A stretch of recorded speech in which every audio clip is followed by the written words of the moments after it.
తెలంగాణ రాష్ట్ర ప్రభుత్వం రైతుల శ్రేయస్సు కొరకు రైతు వేదికల నందు వీడియో కాన్ఫరెన్స్ విధానం ఏర్పాటు చేసి రైతు నేస్తం అనే కార్యక్రమంలో భాగంగా ప్రతి మంగళవారం రైతులకు వ్యవసాయ అనుబంధ రంగాల అభివృద్ధి కోసం వివిధ అంశాలపై సంబంధిత శాస్త్రవేత్తల ద్వారా అవగాహన కార్యక్రమం చేపడుతుంది.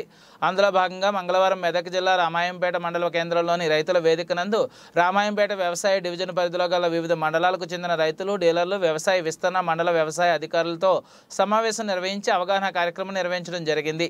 ఇందులో భాగంగా ప్రొఫెసర్ జయశంకర్ వ్యవసాయ విశ్వవిద్యాలయం శాస్త్రవేత్తలు డాక్టర్ సుచరిత పండ్ల పరిశోధనా స్థలం సంగారెడ్డి మాట్లాడుతూ వేసవికాలం మామిడిలో పిందెల రాలడం, అందుదల కారణాలు, వీటి నివారణ చర్యల గురించి, అదేవిధంగా మామిడి సాగులో వివిధ రకాల చీడపీడల గురించి రైతులకు వివరించడం జరిగింది. అదేవిధంగా మామిడి సాగులో రాష్ట్ర వ్యాప్తంగా రైతులు అడిగిన సందేహాలకు తగు సూచనలు ఇవ్వడం జరిగింది.